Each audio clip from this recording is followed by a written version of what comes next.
Look at him. He has lowered his head so he can peek between those two boards on that fence. It's hard for y'all to see from here. I'm gonna walk over there, don't worry. See that? Let me walk over there. Uh-oh, he caught me spying. Let me tell you why some men don't like it when their ladies go out on the town alone. You know how these girls like to have these girl nights out, right? Girl nights out, GNOs they call them. A girl's night out. Let me show you why some guys, like Tex here, worries every time Santianna wants to have herself a girl's night out. And for all of you ladies out there, do not try to defend Santianna. Do not try to, don't even think about trying to defend Santianna and Pearl, ladies. And you wonder why Gracie's gonna grow up to be such a little, floozy? Can I say floozy and get by with it? Oh, see that? Okay, all right, you know what, folks? I was wrong. That's all she wanted. She needed the post to scratch her neck on. She's not over here messing with Billy. No, she's not over here flaunting her stuff in front of Billy. No, that's not what she's doing. She just come to scratch her neck. Oh, sweet baby. And here we were accusing you of doing horrible things and about to lead your two girls astray. Lead them down the path of unrighteousness.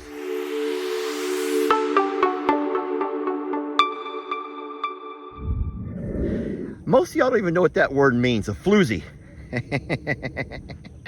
Oh, my mom used to tell my sisters, y'all ain't gonna be no floozies. You're dressing like a floozy. Let me show you this. Santianna knows that she's caught. Santianna and Pearl know they've been caught red freaking handed. Busted!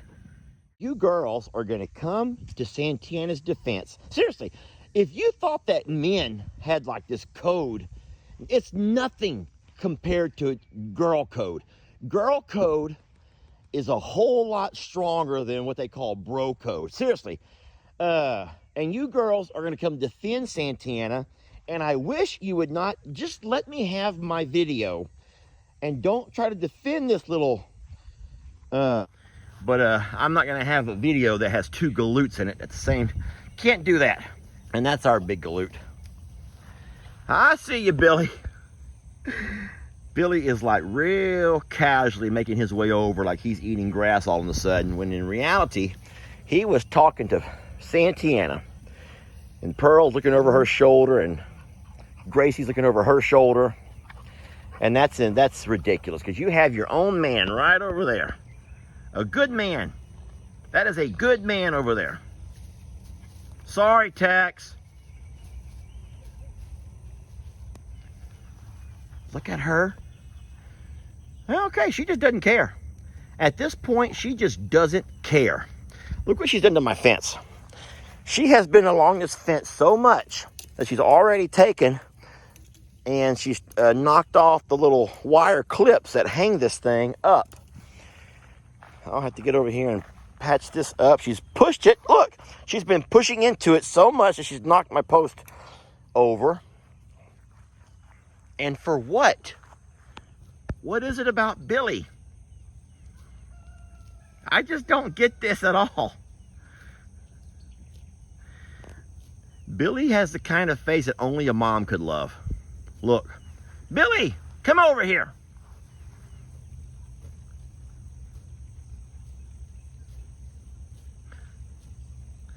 He's not gonna walk over here now. I'm gonna have to go over there with him. Santianna's good. Look what she's done. She's brought everyone else over to help her get out of this one. She's hoping that somebody can cause a distraction to help her get out of this one. She has to scratch her ear. She has a lot of itches, y'all. Yeah, girl has a lot of itches. And some you ain't gonna be able to scratch like that. Santianna, that was horrible. That was horrible, Lester. Baby, I'm glad you're sweet and innocent. I'm glad you're just such a sweet, innocent girl. You don't have them kind of primal urges like Santianna. Nope, not you. Let's walk over and look at Billy. Let's go get a close-up of Billy. Billy is a handsome bull. He's been a really good bull to Pawpaw. Been around for a while. Pawpaw got him after Hurricane Harvey, where we lost our bull. Hey, Billy. Hi, Billy. Billy is a little bit sweeter than Tex. He doesn't let you really handle him, but you can put your hands on him. Here, Billy. Here, Billy. See, I wish that Tex would let us do that. You can't really handle him. What I mean by handle is like, even though he'll let me touch his face, I can't touch his body. He's not gonna let me touch his body. He might let Pawpaw. If he were eating, he might let Pawpaw rub on him a little bit. I'm gonna try this. Come here, Billy. I don't want to get kicked. Nah, he don't. See, he doesn't like that. Up around his face, he can kind of keep an eye on you and see what you're up to. But you walk up behind him, and he doesn't really know what you're doing. That's just normal. I think that that's just kind of a natural defensive thing. A lot of, you know, you face your enemy head on. You don't turn your back on your enemy. And even though I'm not the enemy, look at Maggie. Even though I'm not the enemy, Maggie's so good. She is so good. Uh-oh. Now, I believe that these would be a couple of Billy's offspring. Look at that face. Look at that face. Such a handsome little calf there. And mama. Now, Tex has pretty babies also, y'all. Now, obviously, they're a different breed of cow, so the way that Gracie and Santianna and Pearl are built, their physique, if you will, their body type, is going to be a little bit different than these beefy cows. Longhorns are a very unique breed because they're a lot more hardy, if you will. They can survive in a lot harsher conditions than what these beef cows can. And so whereas these guys need lots of grass, and then they need to be poured the grains to in the winter months, and obviously lots of hay and roughage, these longhorns, even though we feed our longhorns very well, they're able to adapt to a lot harsher conditions, which is why they're, well, Texas longhorns. You know, Texas has some extreme temperatures, and these longhorns, they're not going to provide near the beef for those who farm them to, or ranch them to, for beef production. They're not going to give you as much meat. But of course, we don't do that. We have them to help us maintain our pastures. Now, you really can't judge right now because we're at the end of summer, and we feed our cows so much that, in all honesty, they don't really need to come out and do a whole lot of eating off the land. And so we're blessed for that. So what I'll do is I'll wait until all of this grass dies here in the fall. After we get our first frost and all this stuff turns brown, I'll come by and do a couple of controlled burns. And after we control burn it, I'll come down with the brush hog, and I'll brush hog or bush hog all of the whatever's still standing after I do a controlled burn. I'll brush hog it, bush hog it, and I'll clean these pastures up real nice.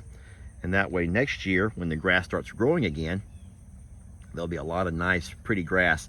Anyway, what I was saying was, I hate that I can't let Tex out here with all the other cows. I wish that Tex was able to come out of his pastures every day and walk down along through here. But no, we can't do that. As of now, Billy, because he obviously needs more grass. My dad cannot contain Billy. He needs to be out where he can get, you know, plenty to eat. Whereas Tex is a little bit easier to put into a pen and contain him. He has an acre. Guys, he's not in bad shape. He has an acre. And anyone that knows cows know that the rule is about an acre per cow is what you need to sustain them on enough grass. And so Tex has plenty of big enough pasture for himself. It's just sad. I want him to be able to come out and one day just graze and free roam with everybody else. And so I'll have to come down before that day happens and replace all of this fencing. This is the old style fencing, y'all, and it just needs to all come down and all be replaced. But I'll tell you what, it's about half a mile from this point down to the end of the property, and it's through some very thick woods. And that's not a job that anybody's going to want to do. It's going to be that's going to be a chore. Honestly, I do not look forward to that day. I do not look forward to the day that I start that project. I want to do it for Tex and his well-being and for his, you know, longevity here as our bull. He'll be around for a very long time, God willing. But I do not look forward to the day I have to come over here and start replacing all this fencing, because it's going to be a lot of work. Any volunteers? Any volunteers? I'm kidding. All right, guys. Oh boy, let me catch this real fast and we'll let you guys go. So the calf over here has made its way over to Maggie now.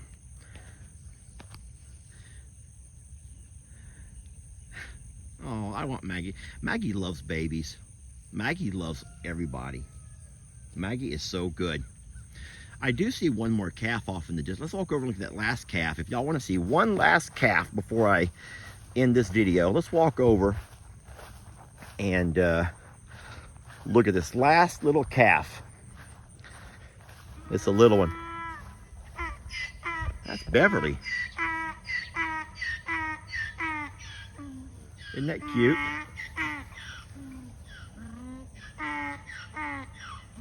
I don't know what she's hollering about. All of her friends are here. I'm gonna walk over and look at this little calf. Not you, I've already looked at you. You're cute. You are really cute. She's a cutie, y'all. She's a cutie. I wanna go look at this one over here though. This one over here looks a little bit younger. I don't know exactly when it was born. But look at this. Now, her mother is black, yet she is the same color red as Billy. When she tells you about the genes and how dominant they are in Billy. Now, Mama doesn't look like she wants me over there. Maggie, careful, love. Mama doesn't. She's not making a real sweet face. She's very cautious. You can tell the little bull calf there is. Look at that face, everybody. Isn't that the cutest?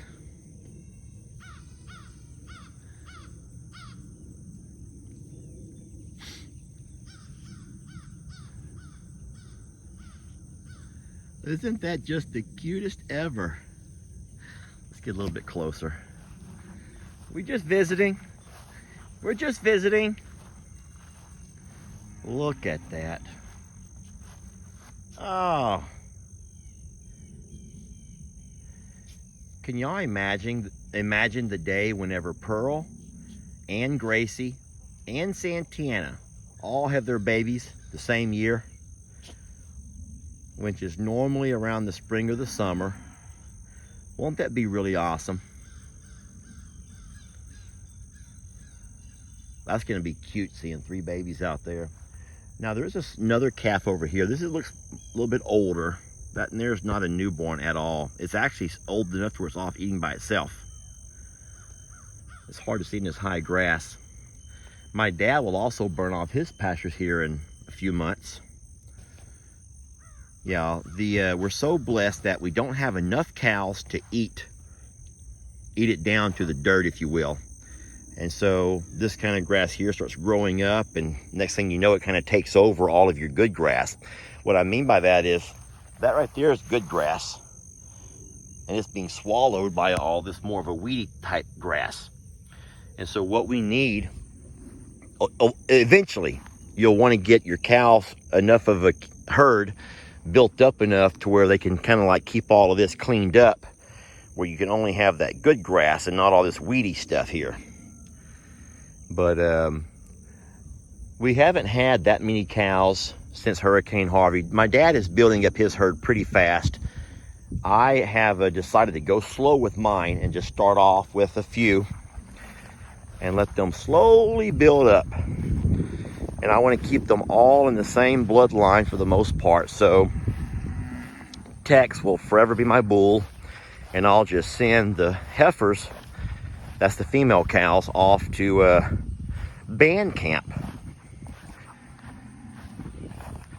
And that way I can keep one bull here for a forever bull. A forever bull. That'll be cool. All right, thanks for letting us visit. I'm not messing with y'all. Thanks for letting us visit.